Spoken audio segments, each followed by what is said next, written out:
Good morning here. It's back to A4Q Selenium Tester Foundation syllabus again. Like we had left two chapters, so I'll cover them today. Basically, that is test automation basics and preparing maintainable test scripts. I had kept them separate because no practical sessions will be there today. And the focus of chapter 1 and chapter 4 is basically for different audiences altogether. Test automation basics, in addition to automation engineers, it helps even the leads and managers and senior managers and things like that. So they know what automation basically means, and maintainable scripts is basically for automation engineers, leads, and architects, right? How they should come up with what kind of scripts, which will ensure the scripts are maintainable. So let's start. I'll try to wrap up quickly today. So all our objectives are K2 for this test automation basics, like basically advantages, disadvantages, and limitations of test automation, when to go for automation, when not to go for automation, what are the advantages, what are the disadvantages, what are the limitations we will be discussing. We will be understanding relation between manual and automated tests, and what makes automation project success, that we will look into, and what are the risks and benefits associated with Selenium WebDriver as a tool for automation. And then we will talk about briefly test automation architecture of Selenium WebDriver, and we will also talk about reason and purpose of metrics collection, why do we collect matrices basically in automation project, and how do we justify the effectiveness of automation with the help of matrices. And basically we will talk about WebDriver, Selenium Grid, and Selenium IDE, right? Selenium server is gone now, so it's old chapter, old PDF. So the authors of the PDFs are still talking about Selenium server. We'll skip that. So we will talk about WebDriver, Selenium Grid, and essentially Selenium IDE. So yes. Now again, test automation overview. Test automation is many things.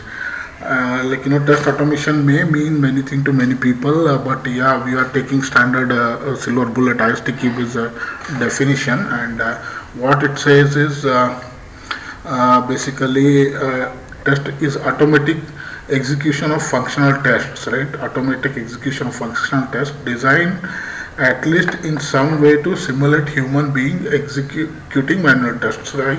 Selenium exactly does that, and this is heavily oriented towards web testing, and that's why you are here.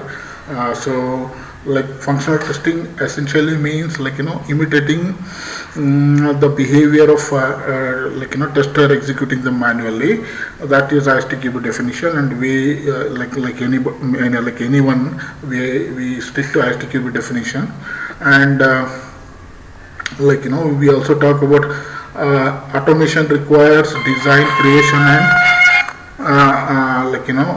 maintainable creation and maintenance of different levels of test weights, everything that is related to we were talking about test weights. Test weights are any artifact or entity that is related to testing. It could mean environments. Basically, if you are running the test cases from shell script, like what I was doing, it could also mean setting up the environment variables like batch variables, etc. The tools used, it could be Selenium driver, right? And code libraries which supply functionality. It could also involve functionalities and test scripts.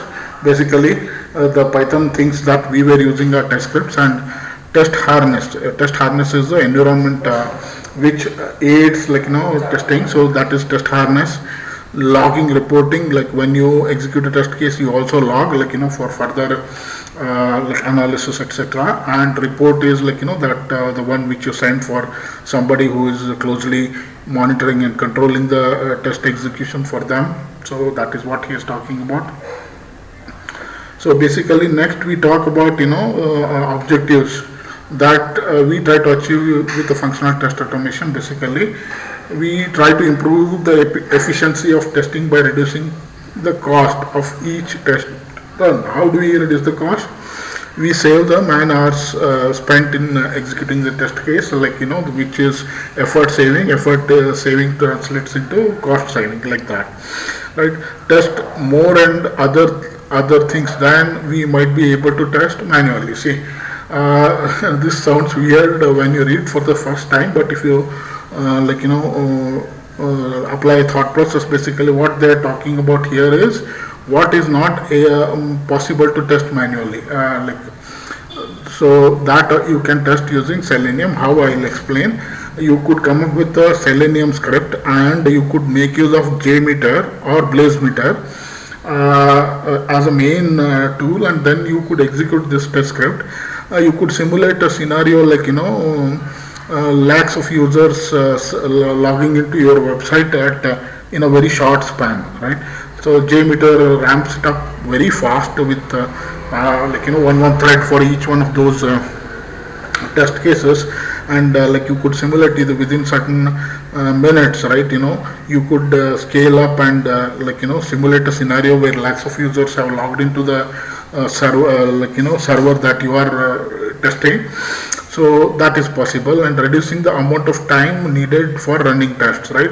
So here you will not see any wastage of time. Like yesterday I demonstrated in 1 minute we could run so many test cases, like in seconds, like it was executing, right? That all things are possible, and being able to push more testing earlier in the SDLC to find and remove defects from the code earlier. Like what they are talking about is shift left. I'll tell you what shift left concept is basically. So you start with requirement, design, implementation, and then execution, and then reporting and closure, right? Like if you start, you can visualize it like the activity trickling from left to right, right? Left to right. So I'll repeat. So it is like requirement, design, implementation, execution, and then reporting and closure, right? So it is left to right. These activities you can visualize from left to right. So basically what we are saying is shift left means in that cycle you will be shifting towards left, meaning towards requirement, right? Towards requirement side. Arrow can be pointing towards requirement. Basically you start testing early, that's all it means, right? That is a shift left concept. And increase the frequency with which tests can be run, right? This is a point which I wanted to highlight very often. Like if you take a CI/CD pipeline, right? Like take a CI/CD pipeline. Let's Google it. What basically CI/CD, right? Pipeline. I just wanted to give a quick overview. The diagram that I am interested in is, okay, let's take Jenkins, right?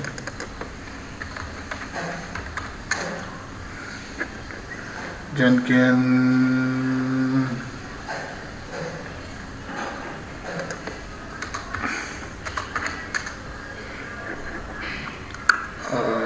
the one which comes very close to the thing that I wanted to show. I just wanted to show that infinity thing, right? Infinity, yes, DevOps, right? Yeah, let's take this.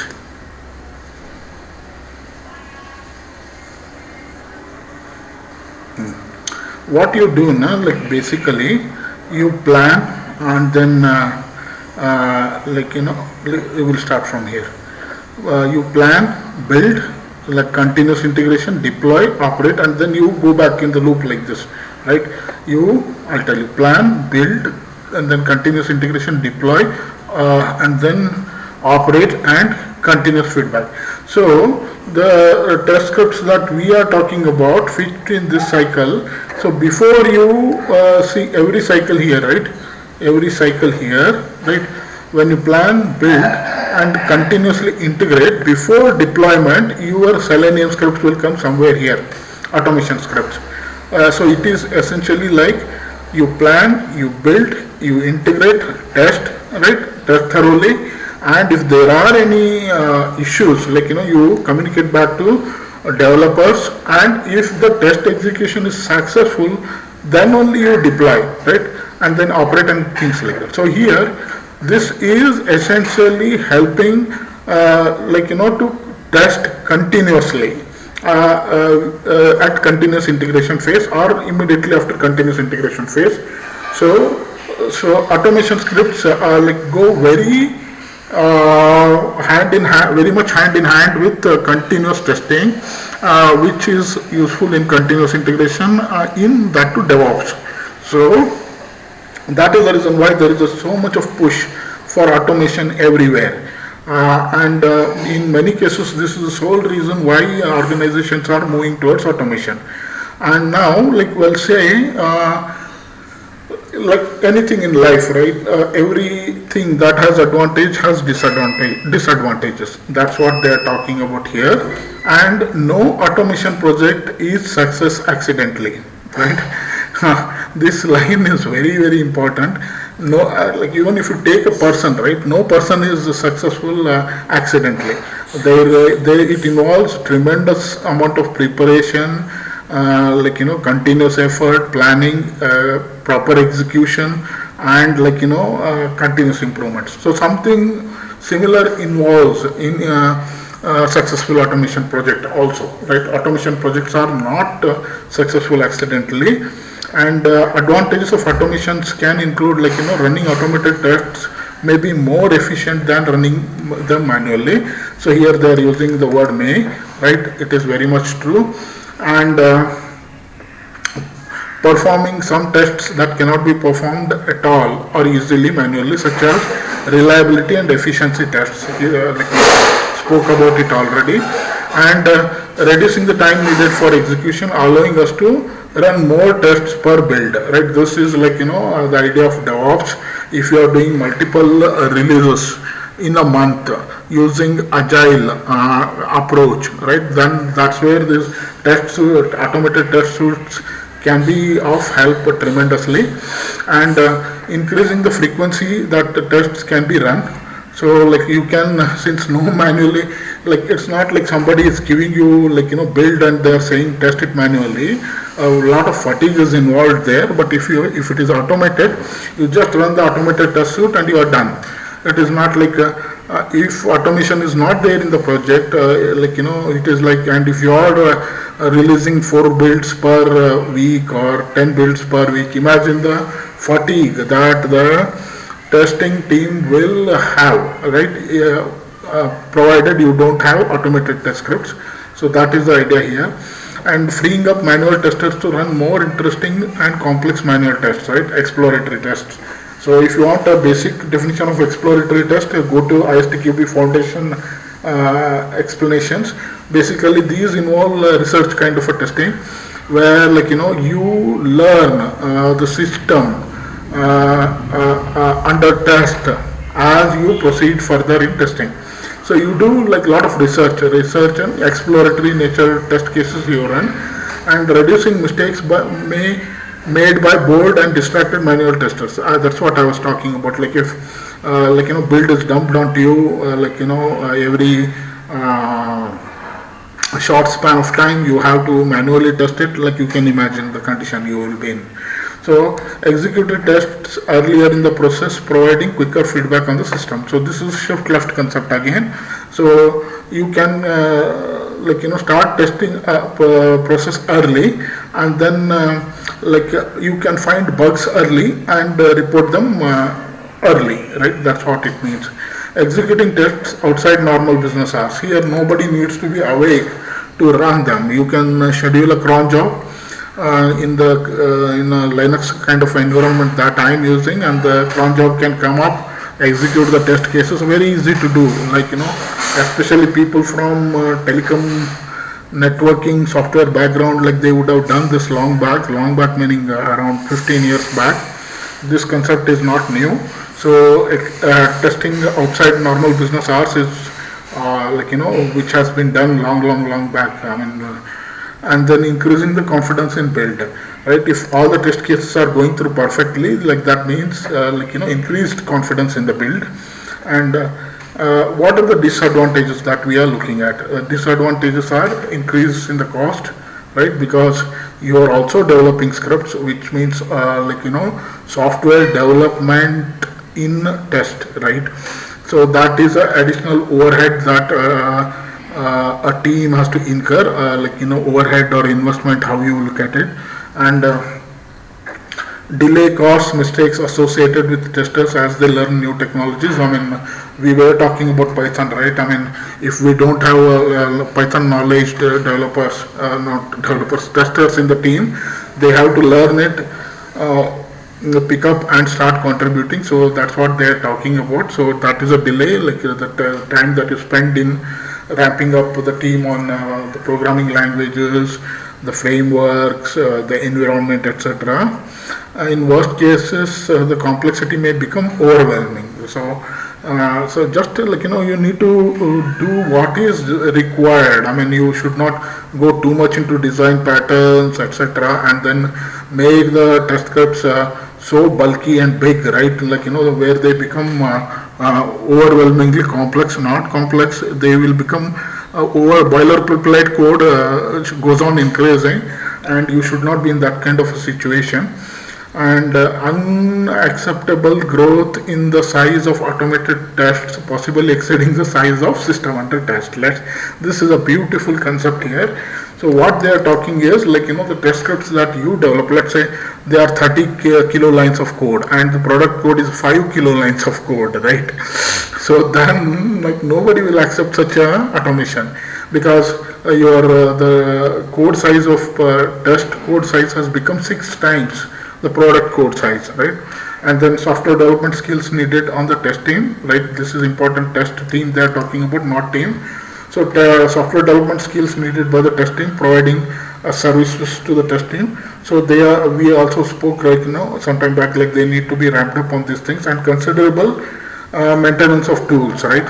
So if you have procured some paid tools, you also need to their maintenance costs, etc., are also involved. And technical debt is easy to add, meaning these technical debts are the costs that will occur in future, not immediately now, but in future. So they are like a ticking time bombs, which can explode anytime. So at a later phase, you will end up spending more resources. It could be money, time, whatever. At a later point, right? That's what they are talking about. Automation requires all processes and disciplines of software development. So somebody who is developing script needs to be as skilled as a developer himself, and concentrating on automation can make testers lose sight of risk management of the project. See, you may get totally lost in development of the scripts, and you may you may lose focus. Basically, your focus was to test the product, not come up with automation scripts, right? You may get lost in refactoring, using design patterns in test scripts and things like that, and you may totally forget that this whole thing you are doing to test the product, not the test scripts, right? So yeah, pesticide paradox, right? Pesticide paradox is again a STQB term. Basically what it tells is same test cases, if you keep running, you get diminished returns over a period of time. So if you keep running the same test cases again and again, the bugs that it can find will be fewer and fewer. That is a concern. And false positive occur, there could be bug in your automation scripts, and it may say test case failure, but if you dig and analyze, the failure could be because of the test script, not because of the product. That's what they are talking about. And without clever programming in automated tests, tools are literal minded and stupid. This is very much true. Always tools are not intelligent as human beings, that is testers. So that thing you need to keep in mind. And tools tend to be single threaded. He shouldn't whenever I say he in this PDF, always I mean collection of authors. They shouldn't have used the word threaded. Threaded meaning like this word, this per two lines should have been different.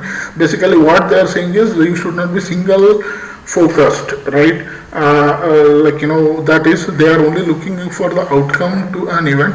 Human can figure out what happened and determine on the fly if it was correct, right? Humans are by nature very intelligent, and compared to tools, and you don't look from single angle, you look from multiple angle. That's what they are talking about. And if you employ complete automation, you may lose that edge that you had over automation tool executed testing. That's what they are talking about. And see here, this is I appreciate here, advantages are few and disadvantages are so huge. So generally they have exhaustively listed disadvantages of automation. Basically this PDF is not saying automation is a silver bullet which will solve all your testing problems.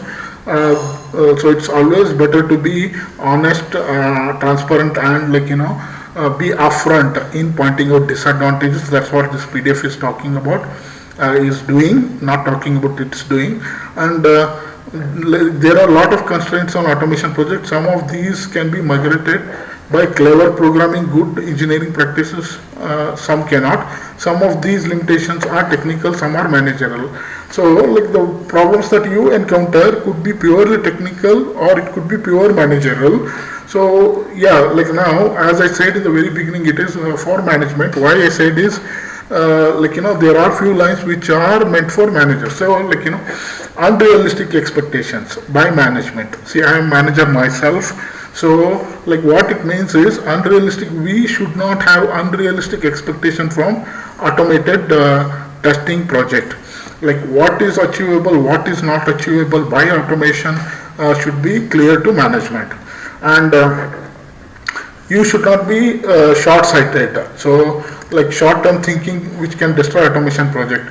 Always think for what duration you want the automated test scripts to be there in your version object base, and have a long-term goal, and then align your priorities accordingly. So that's what it means. Organization maturity is required to succeed. This is very much correct. Automation based on poor testing process only delivers bad testing faster. So you may be able to automate test it fast, but it may not be what you intended it to be, right? So a mature process, mature practices. I can talk about this because one of the organizations in which I worked, I have practically seen very matured processes and practices. So some testers are perfectly happy with manual testing and do not want to automate. This is also true. If out of 10 testers, if 8 feel okay, we'll do the testing manually, we don't want automation, even that is an agreeable approach. You can't say no, you go ahead and do automation itself. That automation cannot be imposed on a test team, right? That's what it means. And then automated test oracles may be different than manual test oracles. Test oracles, I'll briefly touch. It's again the one of the things that is covered in ISTQB. What it means is, it is you have predefined set of outcome that you expect from a test case, and whenever the test case executes, you tally or you compare what result you got with what you expected, right? What result you got, comparison of that with what you expected is test oracle. So it could be a simple assertions, or it could be capturing the screenshot and analyzing them later. So test oracle means many things, and not all tests can or should be automated. This is a beautiful concept. If you see advantages, benefits, then go ahead and automate. If certain tests offer a given test suite are not a good candidate to automate, don't automate, right? Manual testing will be still required. See, exploratory testing, certain fault attacks, etc. Manual testing cannot be totally removed. This is true as of 2021. Yeah, like manual testing is very much needed as of 2021, and manual testing will be required, still required, like exploratory testing, fault attacks, those kind of things you can't simulate. And test analysis, design and implementation are still likely to be manual. Yeah, unless you are going for a see, test analysis and design. See, these two are very much manual till today. Implementation can be automated to some extent, right? Low code, no code motion, right? Tools are becoming very matured, so implementation can be automated, but in general, analysis, design and implementation are still likely to be manual. That's why the word likely is used here. And next thing is, human beings find most bugs. Automation can find what is programmed to find and is limited by pesticide paradox. Pesticide paradox we have already discussed, and like automation can find limited number of bugs, and humans are human testers doing manual testing are unlimited by their skills, capabilities, etc. So they can find more bugs. And false sense of security. See, you may see test team saying we have 1,000 scripts, the build has passed all 1,000 test scripts, and so we are very confident. So that false sense of security, okay, with large number of automated tests, right? So that is what you should be doubly cautious about. Okay, and technical problems for project when using bleeding edge tools or techniques. So technical problems for the project when using bleeding edge tools or techniques like this may not be true in 2021. What they basically means is, whenever you use bleeding edge technology and tools, technical capability required in the team should be higher is what they mean, but now it is more like a no code, low code motion, right? So this bullet maybe need to be revisited by the A4Q Selenium Tester Foundation syllabus writers. May not be true anymore, and require cooperation with development. So you need to work in tandem with the development team. You here is a test team which can create organizational issues. So sometimes there may not be cooperation between development and test teams. So they may be working in silos. So that is what is being spoken about here, discussed about here. And manual versus automated tests, right? You see vendors coming up to you and saying connect the tool to your system to test, right? System under test. Turn the switch on to start recording. Have the tester perform the test. After completing, switch off the tool. It will generate a script in a programming language which will do exactly what the tester did, and you can play. It's a record and playback they are talking about. As of 2021, the record and playback has matured a lot, but still we haven't reached a stage where once you record you can play it back. So that kind of a thing very few tools possess. That's what they are discussing about here. Now let's look how the test cases look like. The test cases at bare minimal will be having 3 columns, right? First column talks about something like add a record to database, right? And then next column talks about the data that we are supplying, okay?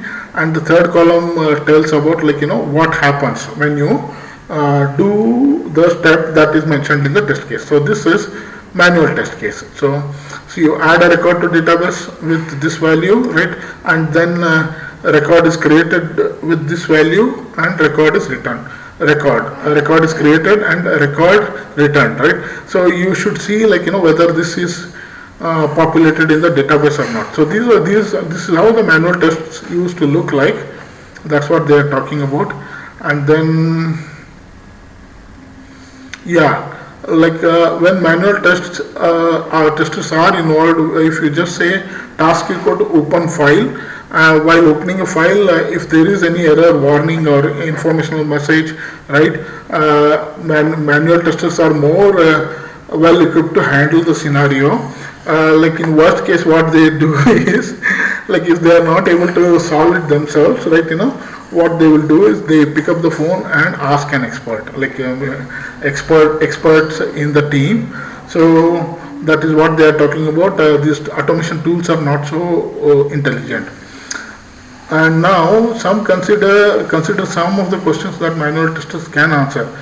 How long must I wait for something to happen, right? If let's say test script is hung, right, the tester knows very well like how long it takes to come out of that step, and if in that duration the test case is not proceeding to the further steps, like he will take the action that required to take. But automation is not like that. And what happens if I get a fixable return result, right? Try to open file but got a drive not mapped error message. So whenever you see something like this, manual tester will Linux kind of environment, he will mount it simply. The automation scripts will not be intelligent enough to do that. And what happens if I get warning, like the manual tester knows how to handle it. What happens if I am supposed to wait for 5 seconds but I actually took 5.1 seconds? So the manual tester can judiciously take steps in this situation and do what is necessary. So that's what they are talking about. Next is we talk about ROI, return on investment, right? Basically, say for example, how much effort you are saving, right? Effort saved versus if you would have done manually versus in automated fashion, it will be a ratio, the effort saving divided by total effort, that is ROI, the return on investment. So that they are talking about. And next is blah blah blah blah blah blah blah blah blah success factors, right? A long-term plan aligned with needs of the business, right? A long-term plan, automation does not succeed by accident. This is very beautiful line. And success usually requires long-term plan, solid intelligent management, a management which is very savvy, which knows what are the advantages of automation, when to go for automation, things like that.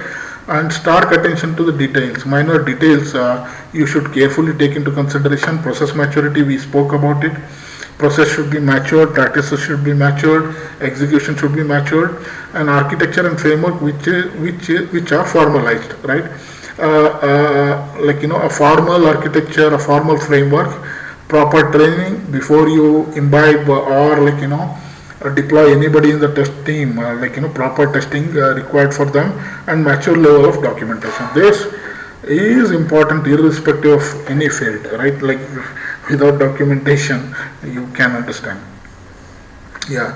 Now let's talk about there are several different levels of interface that we can automate an SUT, right? The embedded network projects that I used to do in one of the companies, there was no GUI component at all, right? And there was no API, but protocol level it was heavy. So that's what they are talking about. At what level you are doing automation? Are you doing at GUI level? Are you doing at API level? Are you making the private hooks, right? Is the testing at protocol level, or is it at service level? See, GUI meaning we can make use of Selenium, API, right? Postman kind of a thing. Just you hit the URI, get the response, you post the URI, check something, those kind of things. He's talking about private hooks. Just private hooks, this is an important term from test, this A4Q examination point of view. Hook is something which you specifically create for testing purposes only, right? And protocol level testing, HTTP hypertext transfer protocol, transmission control protocol, what protocol you are using, that you need to check and automate at protocol level. And service oriented architecture protocol, in most of the cases it will be HTTP only, or is it a representational state transfer service level,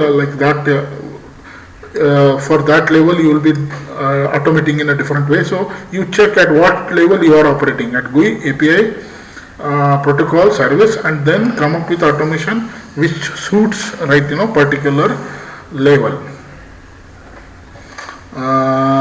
Next, so these are again success factors he is talking about. Management should be well educated. Educated is not formal education, it's automation angle. A development team for the SUT that understands automation. A development team like basically understands the need of testers, and is willing to work with them. It should be collaborative, cooperative. SUTs are designed for testability.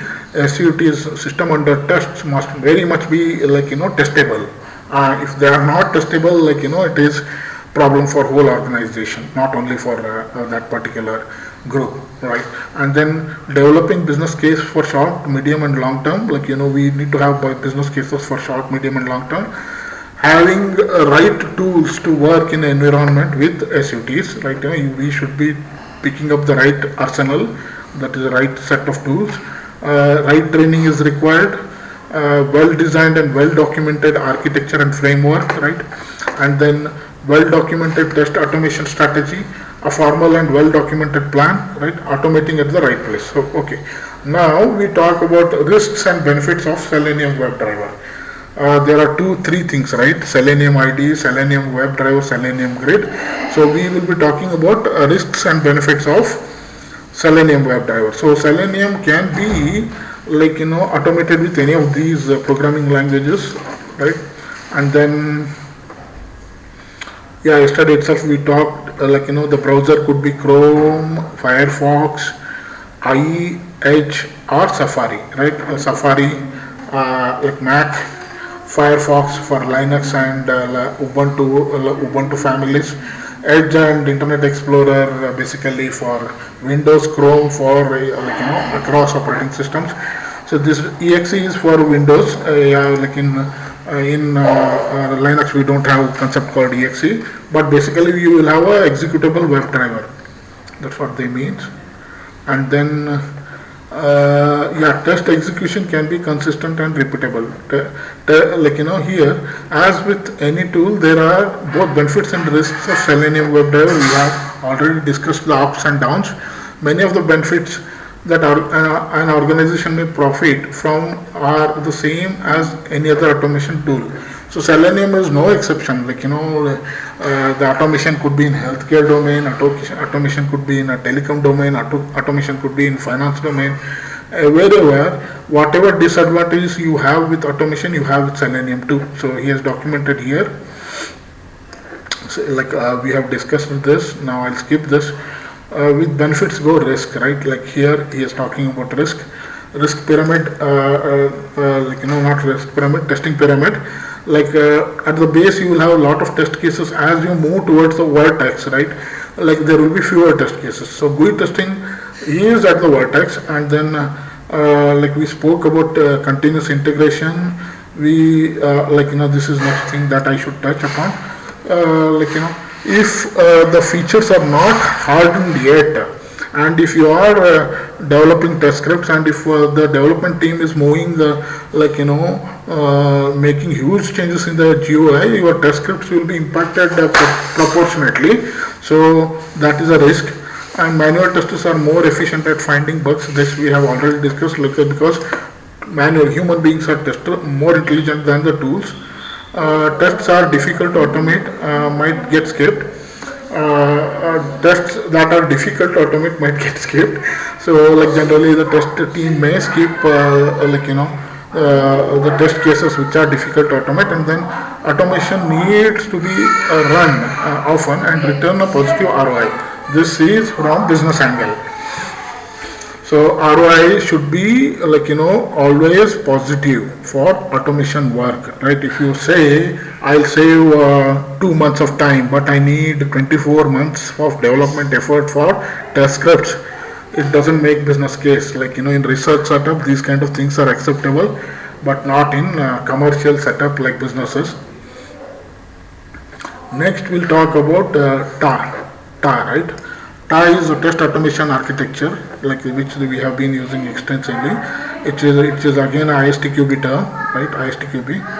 So yeah, without any delay, this these lines will skip. Let's look at this diagram. This diagram is very important. Yes, like there will be, like, test generation layer which will generate the test cases, right? Test generation layer which will generate the test cases, like either manual design, or, like, test models. The generation layer generates the test cases. Test case makes use of test data, right? Also makes use of test library, and then execution happens. Execution generates logs, reports, right? And then the execution layer makes use of one of these verticals, right? One of these verticals, like, one of these verticals. So, like, these vertical could be, like, GUI testing, like as in Selenium, or it could be API testing as in, like, Postman kind of thing. Services, like you could be testing services, you could be testing GUI, you could be testing API, you could be testing services, and you could be testing protocol, or you could be testing databases, or, like, you may be coming up with simulators and emulator layer. Now, as you might have noticed, Selenium fits here. GUI. So in test adaptation layer, GUI, and additional thing to note here, this is the area where I have worked very extensively in Motorola. Like, we have developed simulators and emulators extensively. That is additional information for you. So these two areas I have touched very extensively, and basically, like, whatever you create, right, that will be used by testers, and like, there will be test cases consuming data, and then you could in some cases generate the test cases using test generation layer. So this is, like, a generic test automation architecture. So you just need to check, like, which layer you fit in your ISTQB definition wise. So, like, GUI, test adaptation layer, and GUI, this is Selenium, right? That's what they must be telling somewhere here. Let me see. Here is one. Selenium WebDriver fits into test adaptation layer, this layer, providing programmatic way to access the SUT through browser interface. So, although it is not told here, they should have said a GUI thing. It's very much GUI. You can't test as of now APIs, services, protocols, databases, etc. using Selenium. Yes, and then, yeah, the script calls API in WebDriver. The automated script using WebDriver effectively. So this what they are talking about, like, how Selenium works basically. See, don't get confused WebDriver API with API testing. This is which I wanted to tell you already. It is API of WebDriver, not API, right? Yeah.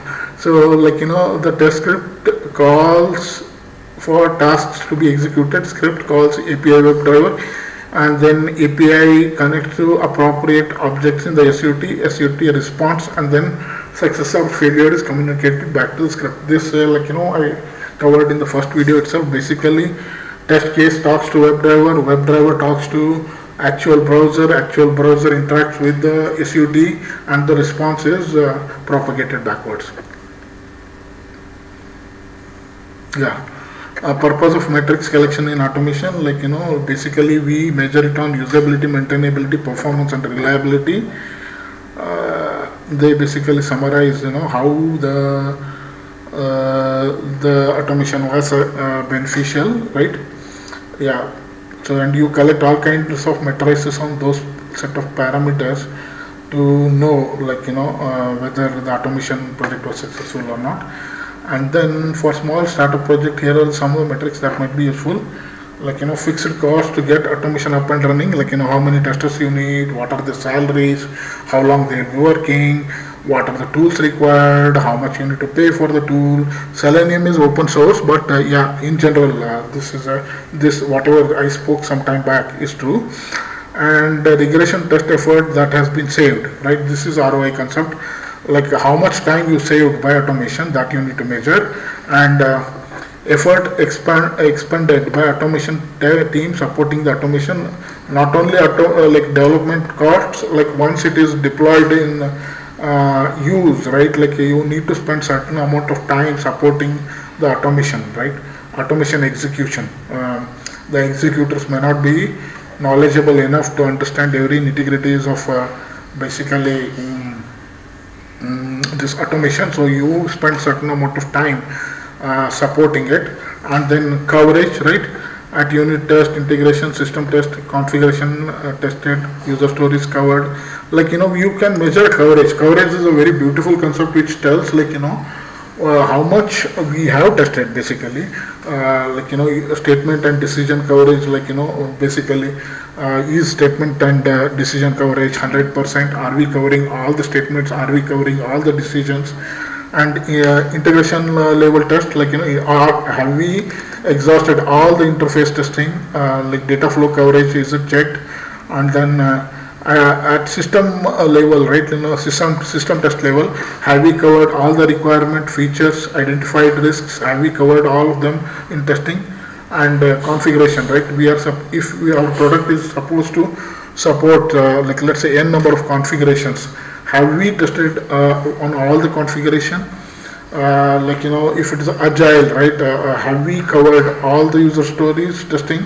Test use cases covered, right? Have we covered all the use cases? Basically, use cases, the scenario in which the product is supposed to work. Have we tested it? Covered configurations tested. These are all question marks, right? Basically, have we done this? Have we done that? Right? So pattern of automation failures, like have we noticed the pattern of automation failure? If we have noticed, what steps have we taken, right? And number of automation failures found as compared to SUT failures. So SUT failure should be more, right? Like the product under test should fail more than the automation failure themselves. Yeah, next we talk about Selenium toolset. Basically, Selenium toolset is Selenium IDE, Selenium WebDriver, and Selenium Grid. This is no more discussed about. So IDE is record and replay. WebDriver is what we spoke yesterday, chapter 2-3. Grid is basically when you want to execute a Selenium, it's like a hub basically, you make use of it and execute on multiple machines with multiple OS, with multiple browser permutation combination. Just remember that. Next is all theory, blah blah blah blah blah blah. Done, right? Now chapter 2 and 3 we have covered. I'll briefly touch upon chapter 4 and you should be good to go, right? Preparing maintainable scripts, right? The objectives are all K3, K2, K3, K4. Basically, this is the responsibility of your lead and architect, right? So we talk about fixtures, like PyTest. Yesterday we saw a fixture in PyTest, and we also discussed what fixture means. Page object pattern, like one of the design patterns, which test scripts extensively make use of, and persona. That is basically persona in general means profile, tester profile, right? That's what it means. So next is if you are testing, right, and if you intend to click on the checkbox, right, first you check, does the checkbox exist, is it visible, is it enabled, and then only you check or uncheck if needed. If it is in the state expected, after the checking, you say success. If not, you write the fail log. So, and then in each of these cases, you wait for certain duration of time, right? Wait mechanisms in Selenium scripts, wait mechanisms are kind of synchronization mechanisms. So you could put time.sleep in Java thread.sleep, right? You can wait for certain duration, or you could make use of implicit wait, like this we have discussed already. Implicit wait is per session across statements. You could set implicit wait, or you could make use of WebDriver wait, right? Wait equal to WebDriver wait seconds, WebDriver.com seconds. And then wait until, just note this, wait until element is clickable, which one, with this ID and this value, right? So you can wait until, like some scripts that we demonstrated yesterday, we are making use of this. And there are variety of expected conditions defined for use in Python, including, like what the title is, title contains, presence of element, visibility of, right? You can read this. This is all pure theory. Page object we have touched, like you envisage everything as a page, like basically search page, one page, results page, another page, and you write the scripts in a meaningful manner. He has given one example here. Your test script should never look like this, they should look like this. See, and this is possible with page objects. Basically this is although this will work, this test script will work, it is not maintainable. If you use a page object, it will be more maintainable. If you are interested, let me show you one thing for page objects. Blah blah blah blah blah blah blah blah blah blah blah blah. Yes. Let me show you.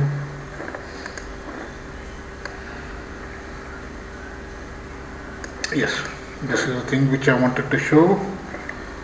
Yeah, if you are interested, you read this. This is beautiful introduction to develop page object Selenium test using Python. There must be a brief introduction about author. Yeah, he is the one.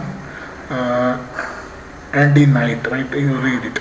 So this test project, like there are blogs, you can read it, or you can go to Lambda test. There are rich set of blogs in Lambda test forum also, or like test project or Lambda test, whichever one you are interested in. Okay. Yes.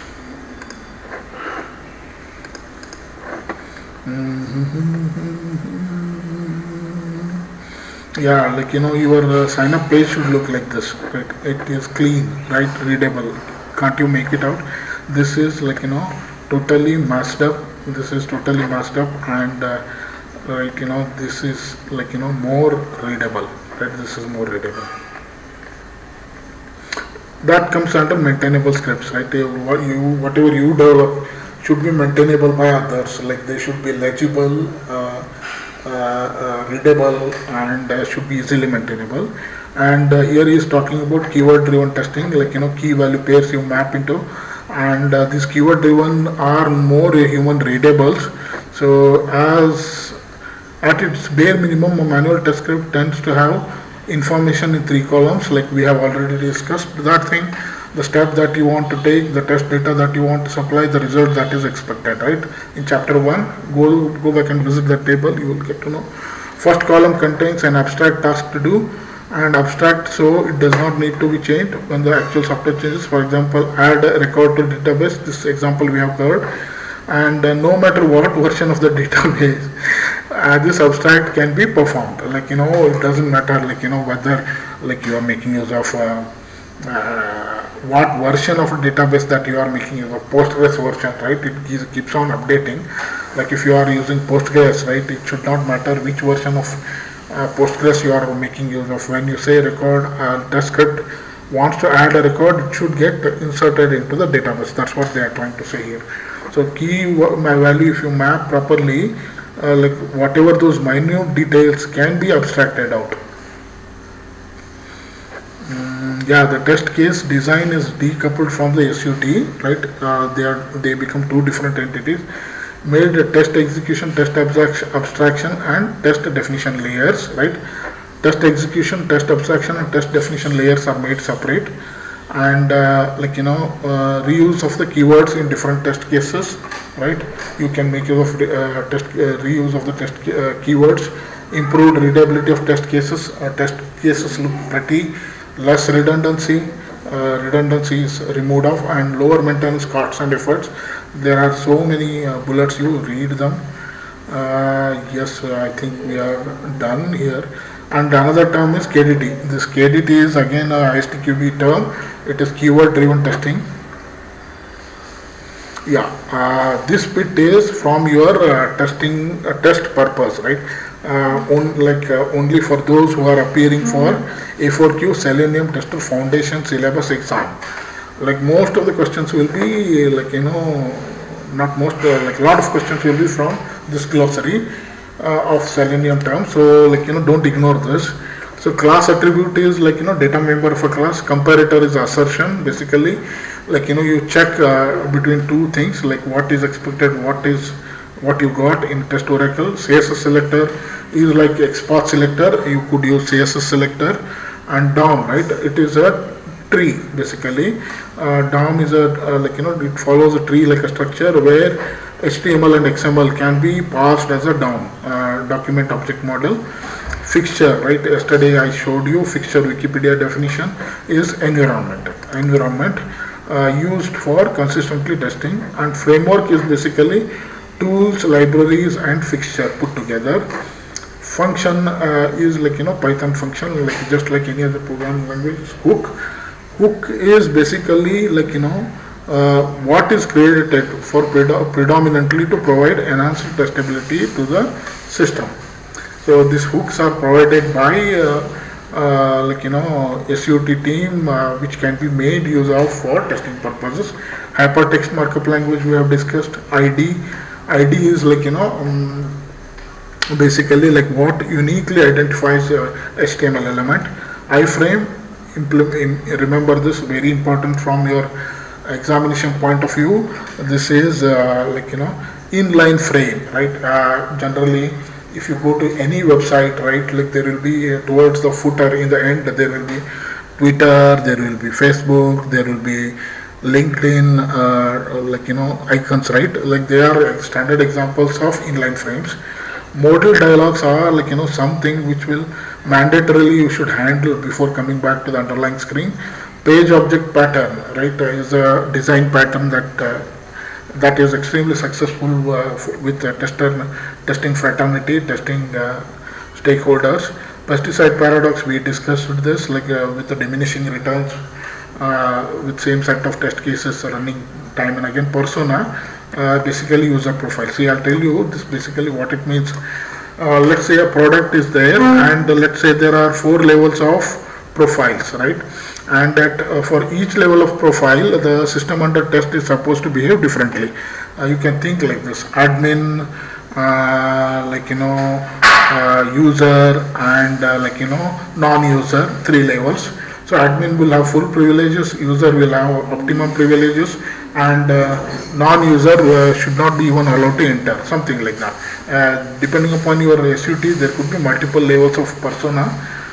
PyTest, testing framework, Python test framework like unit test in Python, or JUnit or test ng in Java. Tags, right, and these are what HTML tags we are talking about. Technical debt is what costs that you incur in the future. WebDriver is the one which helps you to drive basically Chrome browser or Firefox browser, etc. Example is Chrome driver, Firefox driver. Wrapper is what you put around the function, wrapper around the function, that is wrapper. Extensible markup language is a superset of hypertext markup language, and XML path is XPath. We have discussed how to get XPath of any particular element that we are interested in. I think I am done. Wish you good luck for your A4Q Selenium Tester Foundation Syllabus exam. Should you have any queries, don't hesitate to reach out me. I will be more than happy or more than glad to help you out. Thank you.